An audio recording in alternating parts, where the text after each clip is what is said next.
Hey, Aaron Rabinowitz here for RedGiantTV.com. In this episode of Red Giant TV, world-renowned motion graphics and 3D expert Tim Clapham will show you how to use Trapcode Form to create some really cool 3D text, including an awesome transition on and off. Tim is a 3D motion graphics master and the director at Hypa TV, a multidisciplinary animation company specializing in graphics for broadcast and multimedia devices. Based in both Australia and the UK, they work with a wide variety of clients and projects including Turner Classic Movies, Virgin Atlantic, MTV, American Chopper, 3 Mobile, and the Discovery Channel, just to name a few. We liked their work so much that we reached out to them and asked Tim if he could come up with something cool and 3D to show on Red Giant TV. Oh, and we were not disappointed. Take it away, Tim. Hi, welcome to this tutorial here on Red Giant TV with me, Tim Clapham from Hypa TV. In this tutorial we're going to be using Adobe After Effects CS4, but this will work in earlier versions. And we're going to be using Trapcode Form. Now I have prepared a piece of artwork for this, and this is an Illustrator file, but by all means use a piece of artwork or a logo of your own. If I just open this up and alt-click here to show the alpha, you can see that what we have here is some geometric type that just says the word form. And what we're going to do is we're going to take this and extrude it in 3D and create some kind of retro pseudo 3D type using Trapcode Form. Okay, so let's select my comps folder and create a new comp, and I'm going to call this main comp. I'm going to be working at PAL widescreen, square pixels, 25 frames a second. I'm going to set the duration of my comp to be 5 seconds. The next thing I'm going to do is I'm just going to add a new solid by pressing Command or Control Y, and I'm going to call this Form.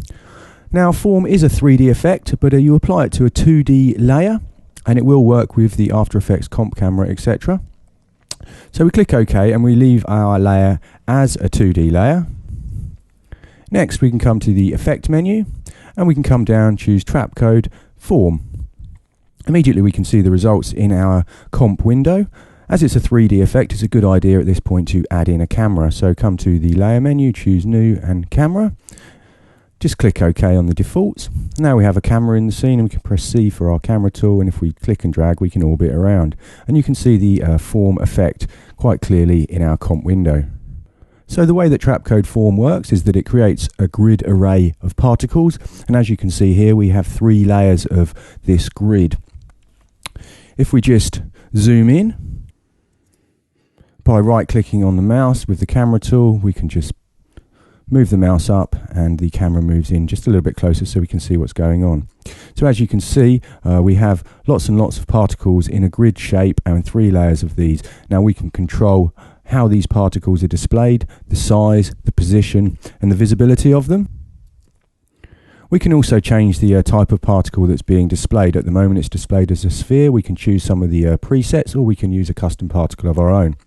But before we move into the settings for Form, what I'd like to do is create what's called a layer map, and we can use different layers to control the size, the visibility, etc. of our particles. And for this I'm going to use the Illustrator file that we looked at earlier. So let's come back to our project window and take the Illustrator artwork and drag it down to create a new comp. I'm just going to take this comp and place it into my comps folder. Okay, so at the moment we can't actually see the text because it's black, but it does have an alpha channel. So with the text selected, choose Effect, Generate, 4-color gradient. And we can just leave that at the defaults for now. The other thing that I'd like to do is just adjust the size of the comp. Now, although it isn't necessary, it's probably the best option in most situations that your layer maps are the same size as your form effect. So I'm going to set the comp here to 1000 on the width and 300 on the height, and when we return back to our main comp we'll have to adjust form so that it uses the same corresponding dimensions. Okay, so we can OK that. If we just zoom out slightly, let's select the form text, and I'm going to scale this up. I think somewhere around 300% would be good. And because it's Illustrator artwork, we can actually continually rasterize this. So make sure that your switches are visible, and you can press F4 to toggle between modes and switches. And the second icon here, if we just click here, you can see that it now says continually rasterize, and when we let go, our Illustrator artwork is rasterized at 300% and we get nice crisp edges. Okay, so I think I'm happy with this comp now, so I can just close this down and come back to my main comp. I'm going to just switch to the project window and drag the form text comp into the main comp because I'd like to use it for reference, but we don't need to see it, so we can hide it by clicking on the little visibility eye. If we now select the form layer, press E for effect and double click this to bring up our effect controls. At the top here we have a preview which we can click and drag in to see the preview of our parameters. I'm going to fold that up because I'm just going to view it in the comp. I don't need to see this, and I'm also going to hide settings. The first thing we're going to look at is base form, and in base form we can decide exactly what our form effect looks like. The first setting here is the base form, and currently it's set to box grid. If we click here, we can see we can also select box strings or sphere layered. If I just choose sphere layered, you can see that we now have a sphere made of particles, but I'm going to use box strings, and what that does is it creates lines by placing all the particles very close together so that it gives you the illusion of solid horizontal lines. The next set of parameters allow us to adjust the size of our form effect, and for this I'm going to set X to be 1000 and I'm going to set Y to be 300. And if you remember, that corresponds to the size of the layer map comp that we just created. You'll also notice that because we selected box strings, the particles in X parameter is actually greyed out. So the plugin calculates for us the optimum amount of particles along the length of our string. We can down here adjust the density if we find that it's looking a little bit sparse and you can see the dots, but I'm just going to leave these string settings at the defaults for now. As we're moved in so close, it's a little bit difficult to see what's going on. So if we press C to bring up our camera controls, and we can right click and pull down to just drag our camera out. I'm just going to left click and move the rotation up slightly, just so we can see a little bit more clearly what's going on. And if we middle click, we can then move our camera around, just so that we can frame it a little bit more nicely.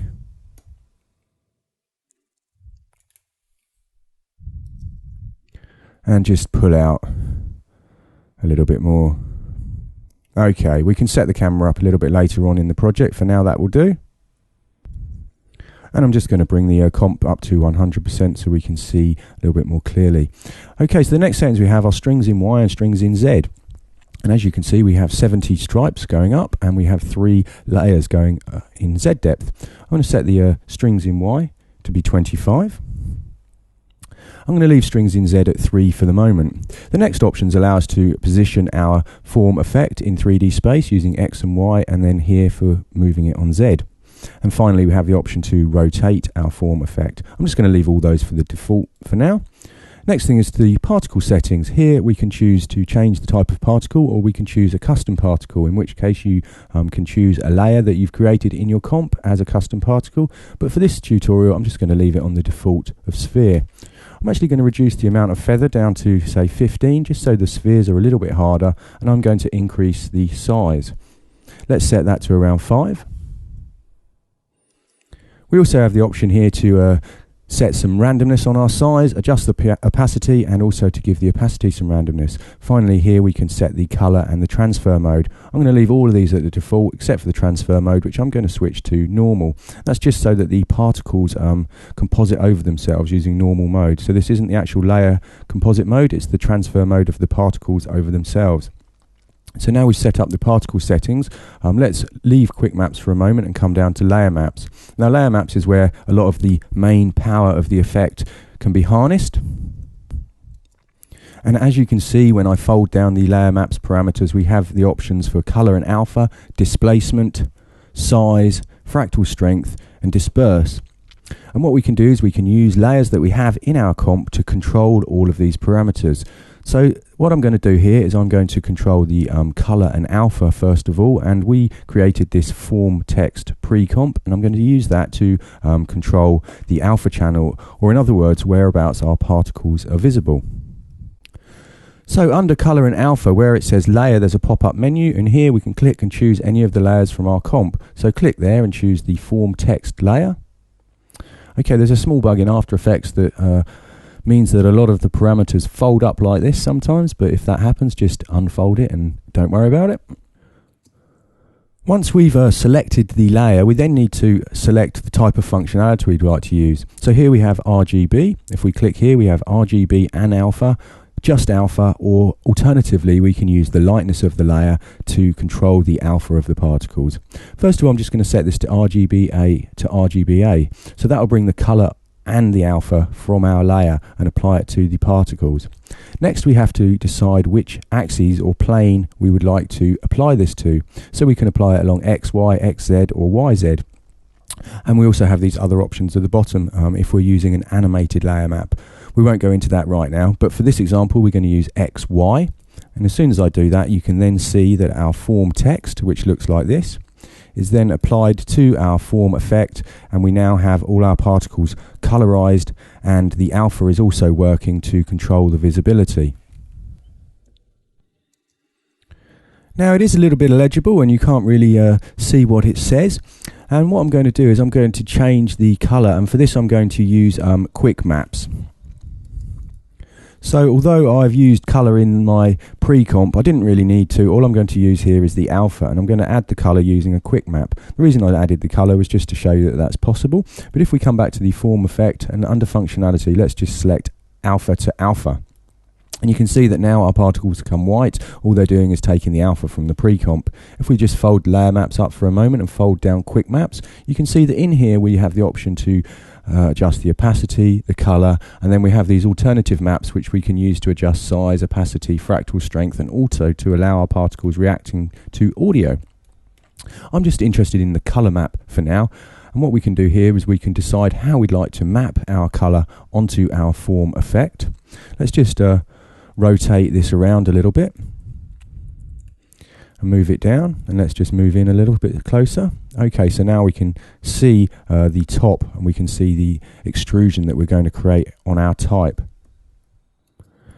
Before I set the color, I think I'm going to increase the number of particles in Z, so I'd like this to almost be solid to give the illusion of a solid piece of 3D type. Of course it is going to look slightly retro with all these horizontal lines, but you could make the particles slightly smaller and increase the amount of them to create a more solid looking type, but I'm particularly interested in this look at the moment. So let's come back to our base form, and on Z let's set this to just be 100 to make it slightly thinner, and on the strings in Z let's set that to, I think 10 would be a good amount. Okay, so now it's solid and we can't read our text at all. So if we come down to our color map, what we can do is we can choose which axes we'd like to map this on. And of course, if we choose Y, it's going to go from top to bottom. And if we choose X, it's going to go from left to right. But I'd like to choose Z so that it goes from front to back. And you can see that this left-hand side of the gradient starts at the front and this side ends at the back. So now we have our text starting with red and going through all the colors of the spectrum till blue. So I'm not really that keen on this preset default gradient, but you can obviously spend a little bit more time choosing some colors that work. I'm going to just use this preset, which is blue for now, and you can see we have nice white text. So the effect is certainly more legible now, but we can do a bit more to improve that. How about if we take this dark blue color and move it here and take the light blue to the very back, and if we bring this blue knot and keep moving it up until it's very near the white one, we should end up with just the very front of our effect in white, and then this blue gradient extruding backwards. And now you can see that the text is very legible and it's starting to look pretty cool.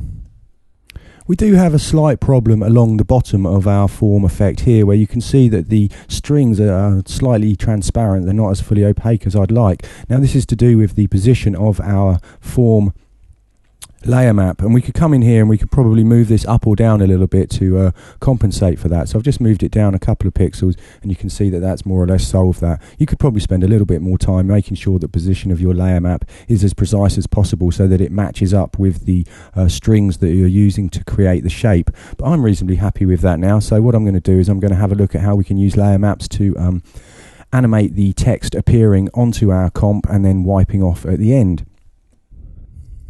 It's probably a good idea to save your project if you haven't done so far, and I like to use the increment and save option, so I'm going to choose that now. And the next thing I'm going to do is I'm going to go on and make another layer map, and we're going to use an alternative map to control the visibility or the size of our particles so that we can then wipe them on and at the end of the comp make it disappear again. So let's switch to the project window, select our comps folder and create a new comp. I'm going to call this one gradient map, and I'm going to set this to 1000, and this time the height of 900. So I want it to be 3 times the height of my actual form effect. 25 frames a second is fine, with a duration of 5 seconds. Okay, so it's a nice high comp here. We're not going to use it this high in the main comp, but for now let's add in a new solid by pressing Command or Control Y, and that's set to 1000 by 900. And the next thing is to go Effect, Generate, and choose Ramp, and this will add a nice gradient from top to bottom. And what I'd like to do is make it so that the very top of this is pure black and the very bottom is pure white, so the gradient is just in the middle. However, I have made my comp the incorrect size really. We want it to be the same size as our form effect, so let's just come in and set this to 300. We do want our layer, however, to remain that size, but now we have a smaller comp. We can select the ramp effect, and in the comp window drag these small widgets down so that the black is on the very top of the comp window and the white is on the very bottom. Before we move on and add some animation to this, it's maybe a good idea to jump back to our main comp and just check how this is going to affect our particles. So let's switch back to the main comp, and from the project window grab the gradient map, drag it into the bottom of our main comp, and then again hide the visibility. Come back to the form effect and fold out the layer map parameters.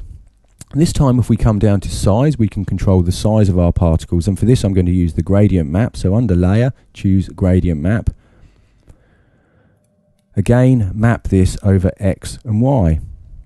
And you can see immediately we can have the visibility affected. Where our gradient map is black along the top, the size of our particles has been scaled right down so that they're not visible. And at the bottom where the gradient map is white, our particles are full size. So what we essentially need to do in our gradient map comp is drag this down, hold shift until the comp window is pure black. If we then press P for position and add a key, if we come back to our main comp, you can guess that all the particles are invisible. Cool stuff. So in our gradient map, what we need to do now is animate this moving up, and we're essentially going to create a wipe that will wipe our particle size up over the form effect until it becomes visible. So I'm not sure how long you want to make this. In this example, I'm going to just take it to 2 seconds, and then I'm going to click and drag, holding shift, and move my layer all the way up. So now we have a simple gradient that moves up like this, and when we come back to our main comp, if we click halfway through, you can see that the wipe is working as expected. If we come back to the 1 second mark, so we can see the form effect halfway through the transition. At the moment it's very regular, which may be the effect that you're after, but I'm going to try and break this up a little bit so it's not quite so even. So I'm going to come back to my gradient map, and at this point in time I'll be able to see the addition of any further effects. And what I'm going to do is I'm going to add some fractal noise to this. So if we come to the effect menu, choose noise and grain, and then add fractal noise. Currently fractal noise is going to show up over the whole effect and basically get rid of our ramp effect. But lucky for us, in fractal noise we have a blending mode option, and I'm going to set this to overlay, and what that will mean is that where my layer beneath is black, the fractal noise won't show up, and where it's white it won't show up either. So it's only going to show up on the bit in between black and white where we have a nice gradient. If we increase the contrast of our fractal noise and come back to our main comp, we should see the effect of that straight away. So you can see now it's kind of broken up the transition and everything isn't so regular. However, to keep in keeping with that kind of geometric style, I think that I'm going to use a much more geometric fractal noise. So I'm going to come to the noise type and I'm going to switch this to block. It's still looking rather noisy, so let's reduce the complexity down to 1 so that we have a basic kind of mosaic effect. That's looking pretty cool. That's the kind of look I'm after. If we come back to our main comp, you can see that now our form effect as the transition occurs is broken up into these squares. We can improve on this by actually animating the evolution of our fractal noise. So if we jump to the beginning of our comp and add a key for evolution and then come to the 2 second mark, and let's set this to something like 2 revolutions. Now if we RAM preview, you can see that our fractal noise is actually animating as we travel through that transition period. So let's jump back to the main comp and have a quick RAM preview to see how the transition's looking so far.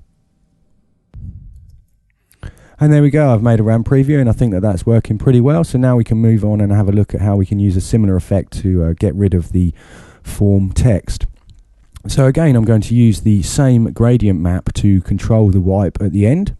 So I'm going to come back to this comp, and with this layer selected, I'm going to add the fractal noise effect once again. Switch the noise type to block and set the complexity to 1 and increase the contrast to 200. Let's adjust the transformation scale parameter down to 50 so that it's not quite the same. I'd also like to animate the evolution again. So if we come to the 4-second point, I'm going to set the wipe to be around a second. Come down to evolution and add a key. Let's jump to the end of our comp and set the revolutions to 1. Now currently this fractal noise effect is over the top of our other effects so that we can't see anything that happened before. So what we need to do is we need to again adjust the blending mode, and what I'd like to do is set this to multiply. If we just disable this effect, you can see that at this point our comp is pure white, and what we want to do is use multiply and adjust the brightness of our fractal noise so that from the 4-second mark the comp goes from pure white to pure black. So to do this we can animate the brightness of fractal noise. So at the 4-second mark, let's drag the brightness slider, keep going until we look like we have pure white. You may need to let go depending on your redraw. If I set that around 160, that looks good to me. So now we can add a key here, jump to the end of our comp, and this time let's drag the brightness right down. And if we keep going down to minus 140, there we go. So around minus 160 again, the comp is pure black. If we just jump to this point in time, press B to set our beginning of our work area and do a quick RAM preview, you can see that now our comp goes from white to black. Switching back to the main comp, we should be able to RAM preview now and see the effect of that additional fractal noise. And you can see that the effect's working quite nicely. So in a few minutes we've created some pretty funky looking 3D type and a couple of wipes to bring the type onto our comp and to wipe it off at the end. Of course, the only limitation here is your imagination, and we could make this gradient map as complex as we like. One alternative here is to add a bit more motion to the fractal noise as it goes from white to black. And we can do that just by animating the offset turbulence parameter. So if we add a key here and then go to the end of our comp, and let's just drag this value across. If we set that something like so, let's just RAM preview, and you can see that now our fractal noise is moving from left to right as well. And of course this will all be reflected when we come back to our main comp if we RAM preview the end part here. And there you go, and you can see that that addition is working quite nicely, adds a little bit more dynamic effect. So at the moment all we've done is we've literally controlled the alpha channel using one layer map, and we've controlled the size using another. If we wanted to, we could also use these same layer maps to control things like displacement. So for instance, we could come in here, switch this to individual X, Y, Z, choose the X and Y as our map over, and then perhaps choose our gradient map to adjust our form effect in Z. And if we come back to here, you can see that as we scrub through, all of the particles move across in Z. And we can take the strength parameter here and pull this right back, like so. And if we now do a RAM preview, and you can see that now not only do the particles scale up as the gradient map travels across them, that they also move forward in Z depth. So all you need to really do now is add in some kind of funky camera move, and you've got a pretty cool effect within a matter of minutes. To round up this tutorial, I've added in a 3D null here, and I've parented my camera to it. On the null, I've added some Y rotation, just so the camera orbits around the form effect. And on the camera, I've also added a small camera move on the Z position, so the camera pulls back. And if we scrub through, you can see that now we frame the form effect a little bit more nicely. So let's move over the comp window, press tilde to set this to full frame, and let's look at a RAM preview.